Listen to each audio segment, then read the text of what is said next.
If you're not mad about ads, and that's fair enough, choose the Dave McWilliams Plus option on Apple Podcasts, and you can hear this podcast in all its glory without the ads. To understand the economy, you have to understand human nature.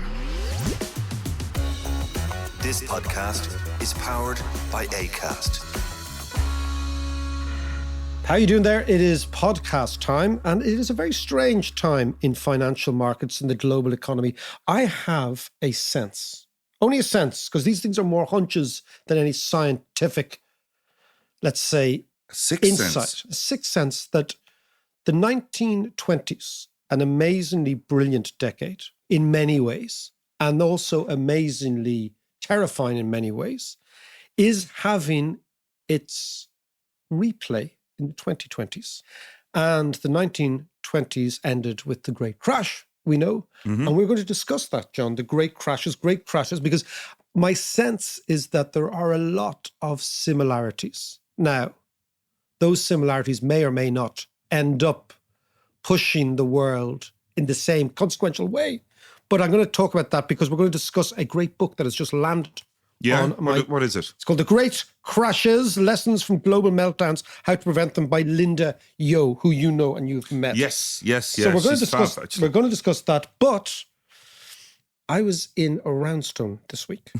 I was in King's Bar in Roundstone. A fine establishment. A very fine establishment. And I was sitting there talking about, you like this because you're into nature, the impact of mink on wildlife. Oh, yeah. Right? Yeah. That apparently minks have been released into the wild all around Connemara. Yes. And they are destroying. We're discussing the absence of the hedgehog, right? So it was Joe King was discussing with a fellow called John, a fellow called James, and I was interloping, right? As you do. And we were discussing the absence of the hedgehog in Roundstone and Connemara in general. And the gents were telling me it's because of the mink. That the mink is a brutal scavenger and it's killing everything. Yeah. In its wake. It's a fabulous animal. But it's killing everything. Yeah. But it's one of those predators that has to be admired. You know, not for its fur. Unless, of course, you're the prey. If you're the little hedgehog. John, but it's like that I've got a hedgehog fetish going on here.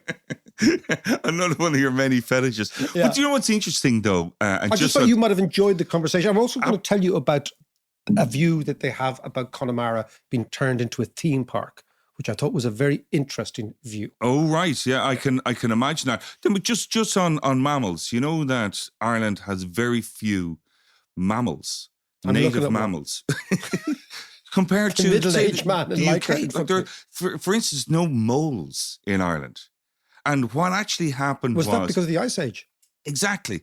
That they were all the mammals were migrating as they do. Didn't get here quick enough. Exactly. And Ireland was cut off from the mainland. But it's really interesting. So there's a very different collection of mammals in Ireland than there are in the rest of Europe. And we're not half as diverse, are we? No, not at all. But that makes sense if you're the last bit of the continent where everyone is migrating to.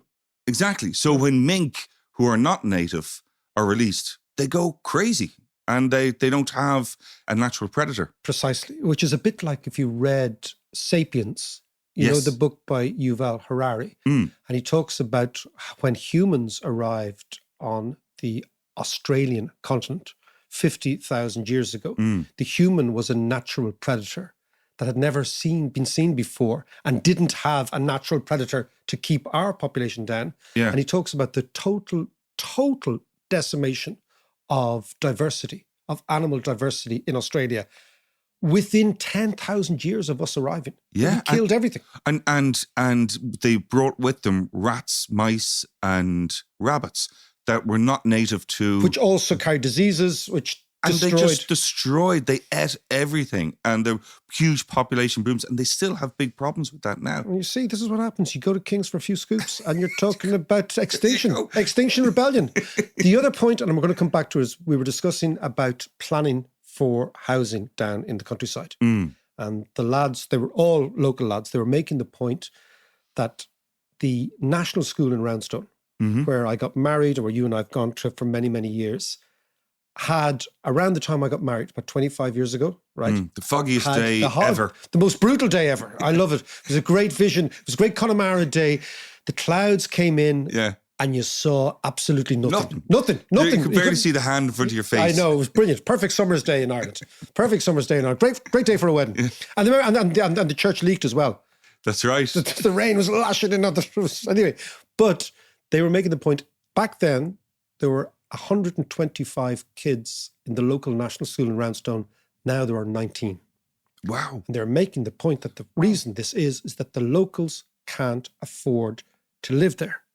Nor can they get planning permission. So if their uncle gives them a half acre of land, right? They can't get planning permission to build. So they're not living there, right? Why can't they get planning permission? They just said it's incredibly difficult for them right. to get planning permission to build. And I was just sitting there listening to them and just mulling over that. I think it's worthy of a podcast, this idea. And we're going to go to people down the country, particularly down the west of Ireland.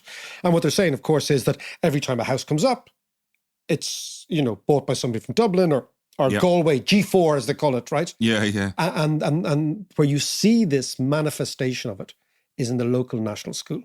Because if the local national school dies, the community is dying. Yes. That's the thing. Yeah. So we'll talk about that again, and whether it's planning, whether it's not planning. But one of them was just like saying sometimes they get the impression as locals that Ireland wants to turn Connemara into a theme park. Into like a Disneyland. I can see that. I can understand Disneyland that. for tourists. Yeah. And with no prospect for the locals to live there, to live a full life. Yeah, you can live a life servicing tourists 3 or 4 months a year, but to live a full integrated annual every month life. So let's discuss that. Roundstone wouldn't be alone in that either, I'd say. But we can discuss that at length. Now we're going to go from that, John, from mink, from one-off housing, and from the extinction of mammals in Australia to great crashes. Don't say we're not eclectic on a Tuesday morning. Indeed. So, John, let's go to London. Linda Yeo, one of the finest economists writing, great macroeconomist, I think originally from Taiwan, but educated in the United Kingdom.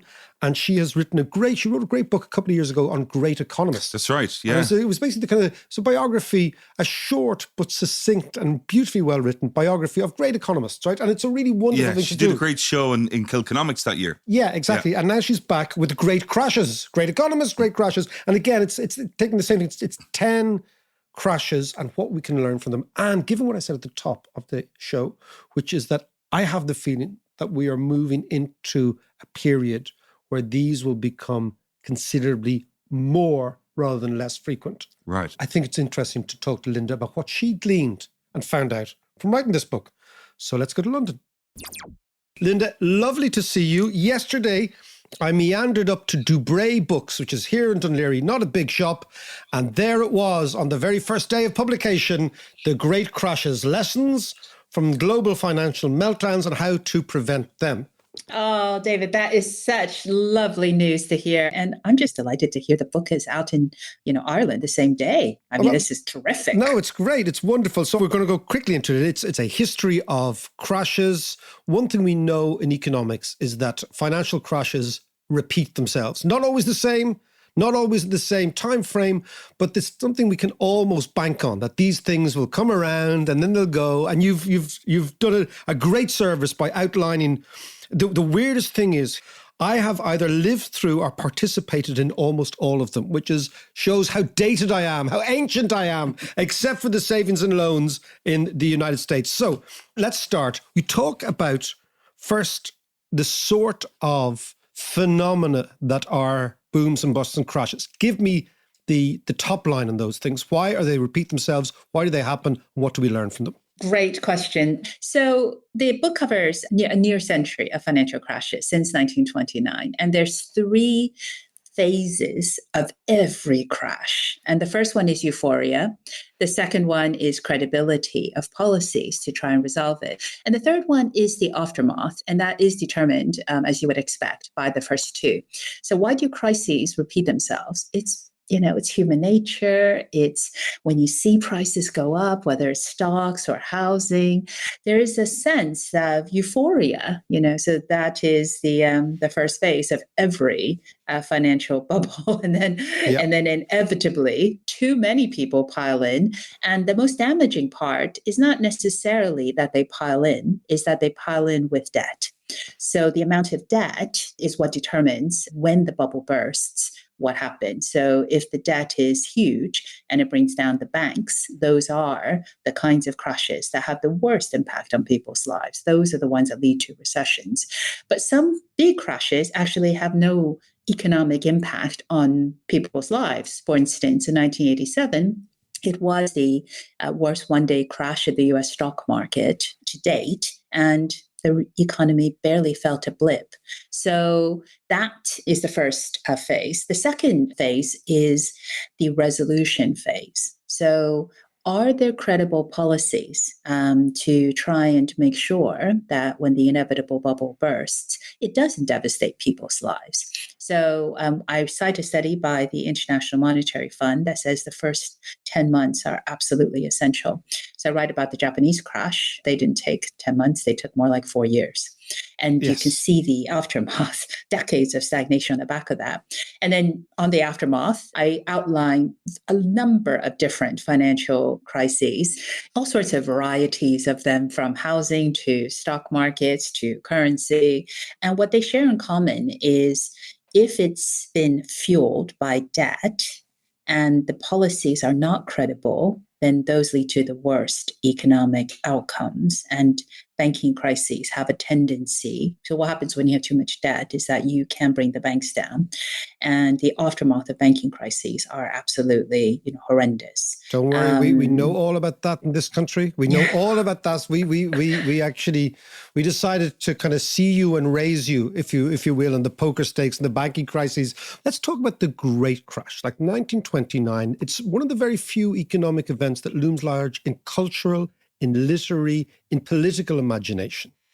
I have a sense that the 1920s are being repeated in the 2020s. I think there's a lot of similarities. So tell me about 1929. Tell me about the aftermath, the policy reaction, the whole thing, because it still is, it's food and drink, whether it's The Great Gatsby, whether it's The Grape of Wrath, whether it's all sorts of stuff like that.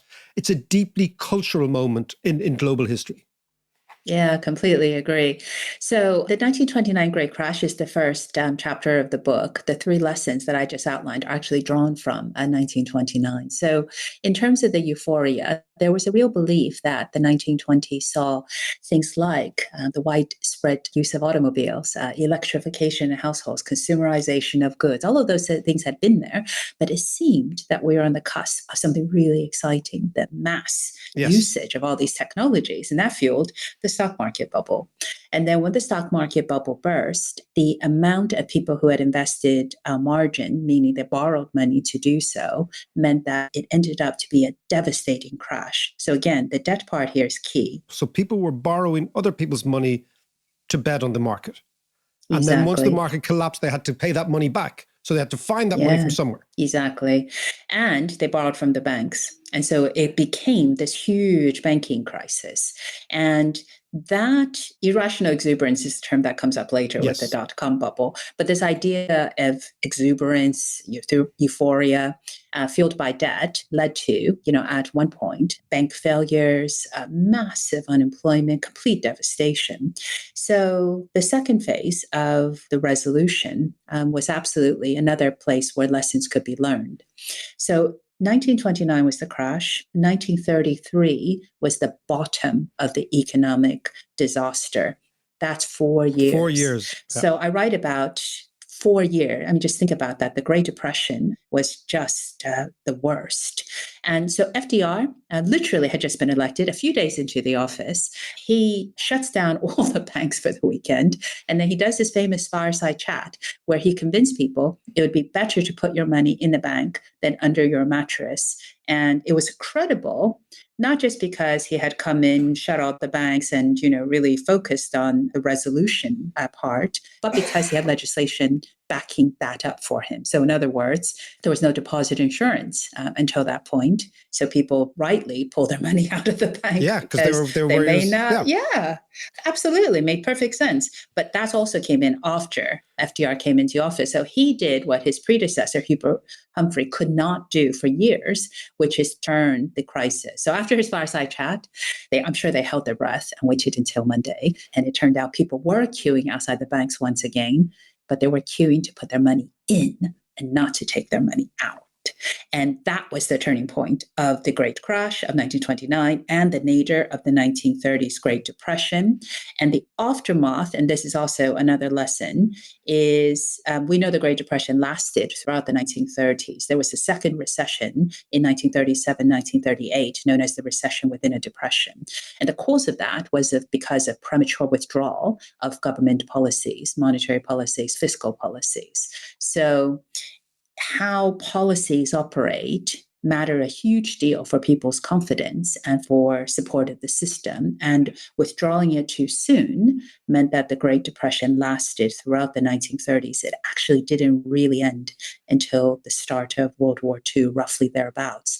So that's why the Great Crash looms so large, because we never want to repeat the 1930s. So your great question allowed me to draw out the three phases that I'm describing, because that's where all the lessons, that lots of policymakers are keen to learn about actually stem from. Absolutely. And it is the one that has almost, you could say, a happy ending to it, which is the fact that the economy did recover. Now, let us propel ourselves forward. You talk about in the book, and I think it's very interesting, you talk about currency crises. And again, these are kind of the poor cousin of crises in a way, because they only really affect the countries that are affected. But when you're living in one of those countries, I can tell you it's actually quite serious. And many years ago, when I started first in the Irish Central Bank was in 1992, and we were sitting around there, everything was going fine. We were tied to the German mark. Then suddenly the Brits fall out of bed and we get a currency crisis out of the blue. Comes out of the blue. You talk about these crises, but you talk about the Latin American crisis. You talk about the Asian crisis in 97. In 97, I found myself bizarrely on Halloween night at the IMF's annual bash in Hong Kong, right in the eye of that particular storm. Explain to me how these work and why it's significant for now, because right at the moment, we have many countries that still have currency arrangements. They're still trying to follow the dollar. They are coming under pressure. They come under pressure regularly. Explain to the listeners this idea of currency crashes. Absolutely fascinating, David. This is why I love talking to you. Podcast host / insightful economics comments. I mean, this is what makes for a great conversation, and your experience of it. So that's actually the second chapter of the book, because the reason we have had so many financial crises, we've always had them for centuries, but one of the reasons why we've had so many in, the 20th century going to 21st century is actually because financial markets are hugely connected. So it's called contagion. And you see that most in a currency crisis. So what is a currency crisis? So currency crisis is when somebody loses confidence that a currency peg, so some type of value that you put on your currency peg to another currency, then means that once you lose confidence, you start to sell off that currency. So it comes in different guises. But the lesson is, if you have a pegged currency of some sort, you are vulnerable to a crisis.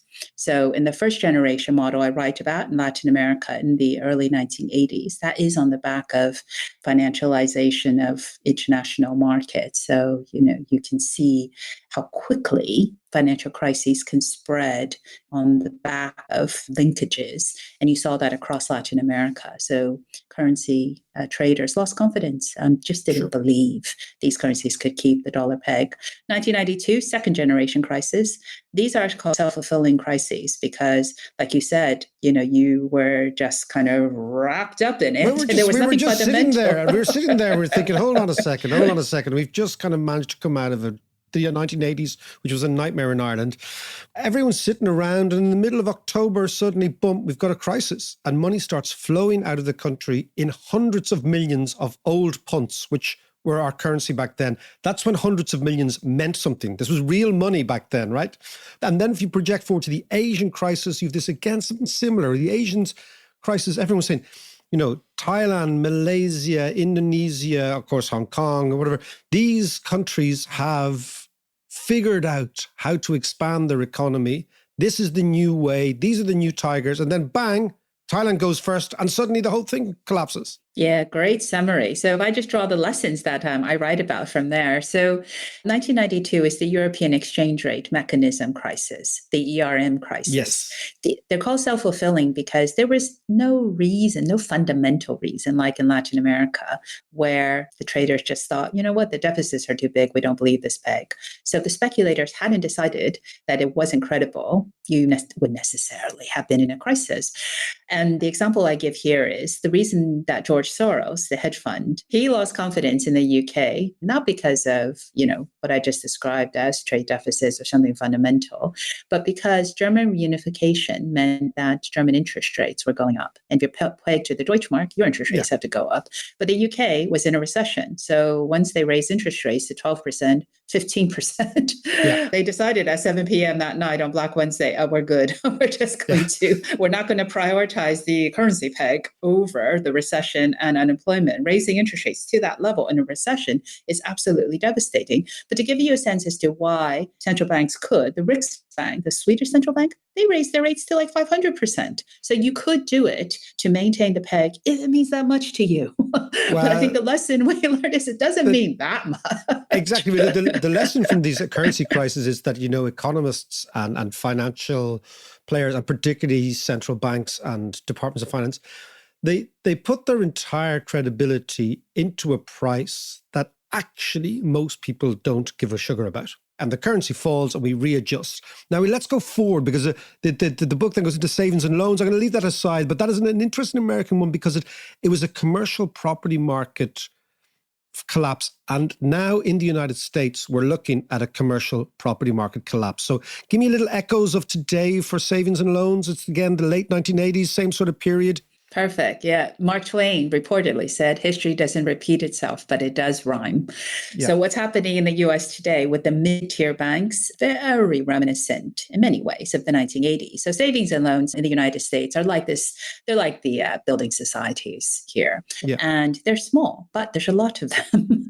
And they can be massively overexposed to property. And it was a very slow burning crisis throughout the 1980s. When I wrote about it, there was just fantastic characters in yes, there are fantastic characters. Like people you wouldn't lend a fiver to, let alone lend 500 million to. Exactly. Junk bonds, Michael Milken. This was the basis for the film Wall Street. Gordon Gekko was actually based on several of the characters here. People who are just wheeling and dealing. And a lot of it was around, commercial real estate, especially in the southern part of the United States.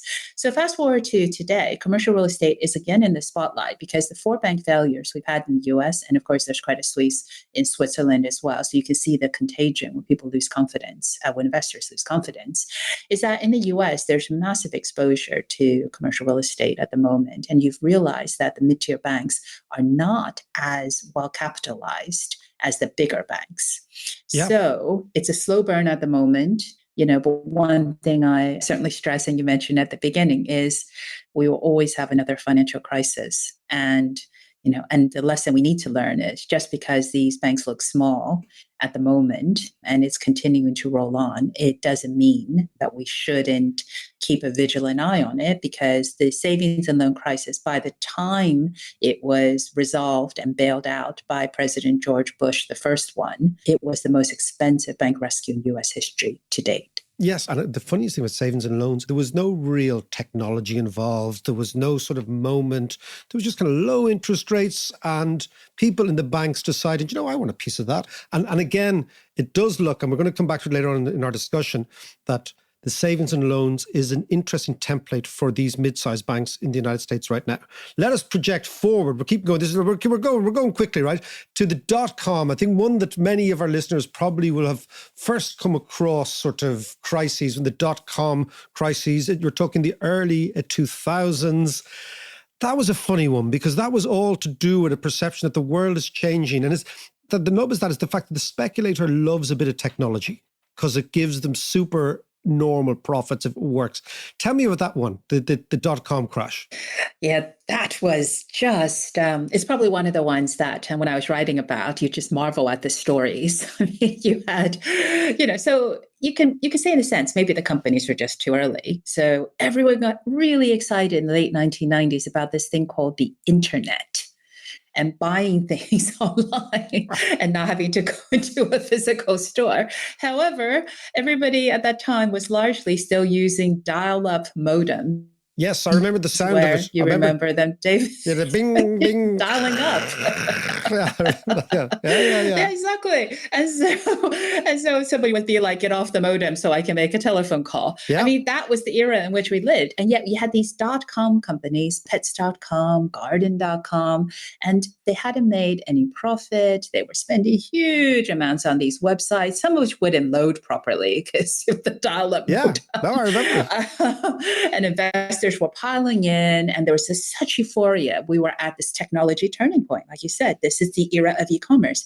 But maybe they were just too early. Maybe they were too exuberant. Maybe they were slightly irrationally exuberant, which is where the term actually comes from. And you don't get a sense that some of these companies were, I'll give you the example of what I mean. So the guys who ran garden.com, they had no gardening experience, but they have done, business before. But the thing I always mention is they didn't even like gardening as a hobby. So there was, so when you think about, startups, fast forwarding to today, I think obviously the technology has matured. E-commerce is absolutely massive. And you do have founders who are, they can really see there's passion in a way that maybe in the earlier ones just, hadn't gelled by that point. So dot-com bubble, absolutely huge. It burst, as you would expect with all of these things, but the policies were credible at that point. There was the United States really made an effort to not just cut interest rates, but you even had, and this is actually very important as well, there were incentives to help people buy cars, because remember, this is also after 9/11. And so there was a second element to the support that was needed. I remember that. So it became a really shallow recession. However, still a recession. And, and the lesson fast forwarding to today is we now have a tech bubble, which is deflating. Well, actually, as I write about in the book, pretty much, I think 80% fall in values of some companies counts That's as a deflation. Yeah, that's a crash. Yeah. So it's still playing out. So again, looking at it is we will always have this excitement around technology. People will pile in. It's very hard to know, as in the dot-com bubble, if it's a bubble or a shift in fundamentals. Yes. How you view today's tech buildup is exactly that. Is it fundamentally we shifted into an era of, tech companies that are, transforming software as a service, all sorts of things? Is it a bubble? But I guess the lesson here is if you're going to pile in, try not to do it with too much debt, because let's look at now, because I mean, what tends to also happen before all these, euphoria is financed by debt. It means there's a massive monetary expansion to facilitate everything. So lots of people are looking at the last 12 months, 18 months as, look, is this the beginning of something absolutely major, where you have huge crashes in tech companies, you have a withdrawal of liquidity, you've got all sorts of geopolitical and political problems, you've trade problems, etc. And you also have the sense that the very easy money of the last couple of years, compounded by the pandemic, that the bill for this has not necessarily been paid, that there is an invoice on the table and somebody's going to have to pick it up. What's your sense now, given that you've done the book, you've done the 100 years? By the way, the book is fantastic. If you're into the Japanese crash, we can't get into it here. Wonderful, wonderful stuff. The Asian crash. Then, of course, the big one, 2008, that we Irish people remember to our chagrin, lamentably, because it was so viscerally scorching for many, many people here. But now, let's look at the world now, Linda. What, having written the book, have you learned, and what does it equip you to talk about right now? What would you say to people? So at this point, I think we are in the midst of at least two different crises, a mid-tier US crisis and a tech crisis. So I think the lesson, and I draw individual lessons for people at the end of the book, which is it's very hard to tell if it's fundamental or a bubble. So by all means, be part of it, but just limit your debt. And in this part of the cycle, also be very careful if you're going to, for instance, crystallize those losses in the market by either coming out. So I'm thinking people with their pensions, right? So this is not a great point. There's a lot of volatility. So just get some advice. Be very sure that this is the right part to come out of the market, because the market, we say the market, but there's different markets. And then I would finally say your point about interest rates is spot on, because cost of borrowing is higher, and that is going to dampen economic activity, which is, and I write about the cost of living crisis, lots of different factors pulling together here, but it just makes that debt very hard to repay for companies as well as for people. So credibility of policymaking to be on top of that is challenging when policymakers are focused on, cost of living, inflation pressures, when the financial stability part is also actually trying to pull the other way, that you would need interest rates to do many things, and it can't really. So the big lesson is central banks now have macroprudential tools. So they have other instruments to try and deal with financial stability. Along with the expression smart casual, macroprudential tools is one of the scariest expressions in the English language, because absolutely. So, and also it's very new. We only brought it in about 10 years ago. So I think that the lesson here, and we have learned it over the past few crises, is if you have an objective, you need a tool. So price stability, you got interest rates. Financial stability, you need another tool. So, so having some type of a look at loan to value ratios, looking at banks' capitalization, that's what macroprudential tools are trying to do. And I think that's where it is going to be tested now because of current conditions. Absolutely. Hugely important, I think. And I think to just, very finally, the last chapter of my book is actually called The Great Reset, which is, we've come through these crises. The pandemic was absolutely awful for so many people. It is time to have a great reset. Think about all these crises that we've had. What have we really learned? I think what we've learned is we can make choices to be fairer, greener, and have a society which gives people flexibility, more control over their working lives. We can vote for politicians that give us credible policies that provide a greener environment, and we can push companies to do better on sustainability, on, their responsibilities to the communities, the kind of ESG point.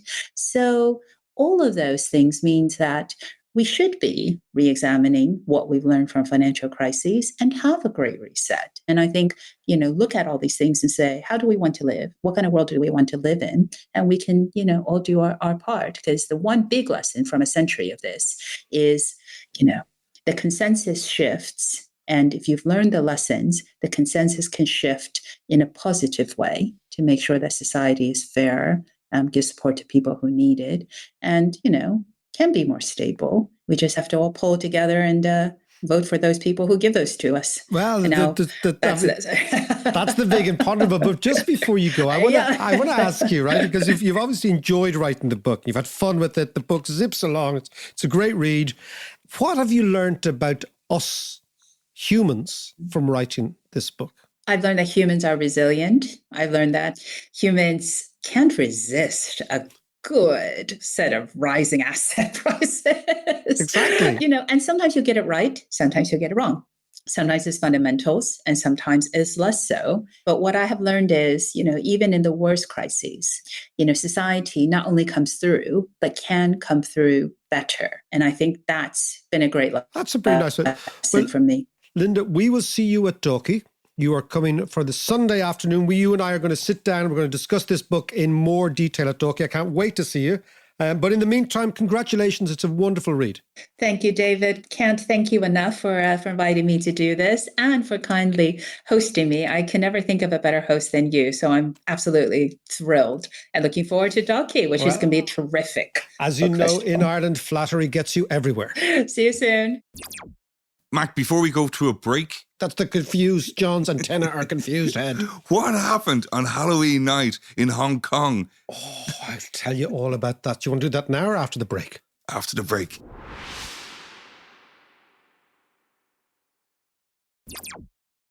IMF, IMF. Hong Kong. So, John, it is Hong Kong. It is Halloween night. Yeah. I am staying in the Peninsula Hotel, a place you would only stay if somebody else is paying the bill. Yes. Right? A fancy You've never place. paid a bill in your I life. played. Hey, I've been carrying you all my life. Okay. Go on. Anyway, it's Halloween night. It's 1997. I am at the IMF annual bash representing Banque Nationale de Paris, Right. the French bank Good that I man. was working for. And it's in the middle of the Asian crisis, right? So Thailand has just defaulted and devalued. Malaysia is defaulting and devaluing. Indonesia has in the eye of the storm. Yeah. Okay. I'm like Zelig. I always end up in troubly places. Yeah. So I turn up here, right? And the reason is that I'm working for BNP as an economist in emerging markets. So we spoke about last week about doing that sort of from Russia, but the emerging markets covered the whole of the emerging world. So it was all those Asian tiger economies. But the story, now that you've actually wet my whistle. First of all, I meet Murphy, our old mate. Yeah. We had a game of pool in a very dodgy bar, I remember. And I said, look, I've got to get out of here and put on my suit and be sort of Mr. Banker. So, but the IMF annual bash is what it sounds like. It's an annual bash. So all these finance ministers come in, all these big kind of bankers and commentators and journalists, they all come in and everyone goes around, sits around and sounds very clever, right? And then everyone kind of goes in the piss. Yeah. Right? Okay. And, has dinner and goes and and that's, and I think I've told you before, I ended up in a bar smoking because I used to smoke back there. Yes. Right? Drop my pack of fags, go to see a pair of hush puppies beside me. Right. Ken Clark.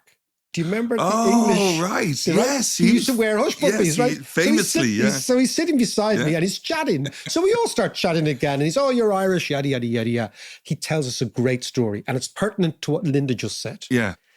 Black Wednesday. Ken Clark is the Home Secretary of the United Kingdom. John Major is the Prime Minister. Heseltine, I think, is the Foreign Minister. Yeah. Norman Lamont is the Chancellor of the Exchequer. Yeah. Sterling is collapsing. It's Wednesday, October, I think, 27th. Sterling is falling. Interest rates are rising. These are the 5 most powerful men in England, Yeah. and they are hunched around a transistor in 10 Downing Street, getting their news from the BBC. And Ken Clark told me the story, right? Wow. And he says, so the world thinks... Before they decide what do we do next? What the fuck do we do, right? Right? They have no access to the city. They have no access to financial markets, right? It's amazing. So It's they're like a listening to different world, isn't it? BBC Radio 4 Yeah. that the whole world is listening to. And they're getting their information. Ken Clark says, this is the moment when you realize that power is just an illusion. And it was an amazing story. Because Right. everyone thinks that you're privy to so much more information Yeah, and you know yeah. what's going on and you've got great advisors. He says, no, we're sitting around like 5 Egypts Yeah. thinking, what do we do now? That's brilliant. And they have to make decisions on the hoof. Yeah. And those decisions are really consequential. And the way Clark tells it, he's a great storyteller. Yeah. So that was Halloween That's night. really funny. Halloween night of 1997. And it was actually a fascinating time to be at those sort of meetings, because one of the things that's always informed me, as you know, is this sort of my understanding of the disconnect between what people perceive powerful people to know and what they actually know, and what people perceive those in power to be able to do and what they're actually able to do. And it's interesting because now you'd always have somebody there who's in the middle of it tweeting it out in real time. Yes, exactly. Whereas then it was like, no information. Absolutely. With no information. Let me take it back to Linda there, because there is one point that I do, there's many points you can pick up on, Yeah. but one point in particular is she was talking about tools and financial tools. I'm looking at one. You got in there I before got in me. there I'm before just you. Exactly. I knew you. But- John had a few gargles last night, so he's not as quick as he should otherwise be. Otherwise, he's lightning quick. But today, I can hear the gears kind of inside the head. They're a bit rusty. But so she was talking about tools like inflation, for instance. Yes, You yeah. have interest rate as a tool too. Yeah. But she also talked about macro Prudential. Prudential. Right. Yes, As I that's the one. said, I've always thought that smart casual is the most terrifying expression in the English language. If anybody says, what's the dress code? And says smart casual, like, oh my God, there's going to be problems, right? So macro prudential is, again, one of those indecipherable economic terms which seem to go out to mangle the English language. So prudential means looking after the house, right? Yeah. Prudential means being prudent, being careful. Right. Yeah. Macro means the big economy as opposed to micro. Yeah. So macro prudential means being careful what you do with the economy. Right. So think about this. Okay. So what does that mean? Right. It means how can the central bankers of the world, look, I mean, again, it all comes back to 2008. All these tulips missed it. Right. And then after it happens, they say, oh my good God, we missed it. So now we're going to put in things to make sure we don't miss it again. Yeah. Right? Okay. Quick, get out the macro prudential book. So we get out the macro prudential book. So we go to the library, we get out the macro prudential book, and we come up with Tune into Radio 4. What did they say? Exactly. Tune into this podcast. That's where they get their information. Exactly. So they get the macro prudential. So basically, the problem is, right, interest rates, very blunt instrument. Right now, we're experiencing the problem. Central bankers want to eradicate inflation. Inflation has taken off. They raise interest rates. But raising interest rates tends to precipitate recessions. Recessions mean that loans go bad. Okay, that loans that were taken out in good times are not being able to pay back the bad times. So the added consequence of that is that banks become more fragile, right? So you raise interest rates in order to crush inflation, but you might end up crushing your banking system. So they said, okay, we need to come up with another tool, right? Yeah. And this is just, another tool is basically a whole set of ratios that banks can't lend above, a whole set of capital adequacy ratios that they have liquid assets, a whole sense of you need on your balance sheet these types of assets and you can't lend out too much. Problem with all that is banks are cleverer than regulators. Right? Because the regulator has always got a top-down view. It's basically like, it's why thieves are always a little bit ahead of those who they rob from, as a general rule. So what has happened here is that all these rules and regulations that regulators put into place after having missed the crash are simply a target to break for most operators. Right? That's the first thing. And therefore, as a consequence of that, you have these constant problems with central banks and banks. There was a good piece written by Mervyn King, who's the former governor of the Bank of England. Yeah. Don't always agree with him, but he's a clever fella. And he wrote a piece in the Financial Times last week, which said that banks should have an open-ended source of finance from central banks. They should have an overdraft, a constant overdraft. Right, okay. And that constant overdraft should allow them to deal with financial crises. But surely that just gives them a license to go crazy because they're always going to be bailed out. This is the moral hazard argument. Right, that if I give you, it's a bit like you say to your kids, don't worry, you'll have an overdraft tomorrow. And what do? They go into town and spend it. Absolutely. And they say nothing. Yeah. And they don't tell you until the bill comes in, till the invoices thing. Clearly something happened in the McWilliams household. That happens all the bloody time. Just remember I was telling you, our kids, the difference between the issuer and the user of money. They think I'm the issuer. Right? They think we've got a little money machine down the basement, like a potato peeler that just press grind it out. Anyway, that's macroprudential. Right. Okay. It's yet another gimmick introduced by central bankers and regulators to try and right human behavior. But human behavior is at the epicenter of all this. The great expression is the worst financial decisions are taken in what appear to be the best of times. So we, as this beautiful emotional animal, we always get overconfident. Yeah. Right? We always try to say, this time it's different. It won't happen to me. I'll buy that. That'll go up. Or I'll get out before everybody else. And it never happens. Which is why we go up and we go down. And when we go up, we think, this can't possibly stop. And when it goes down, we think it can never end. And it always does. And we dust ourselves down, John, and we start again. And that's where we're going to end. Into Kings. into King's Bar. 2 cheese and onion, 2 pints of stout, and then you can tell me all about minks. Right.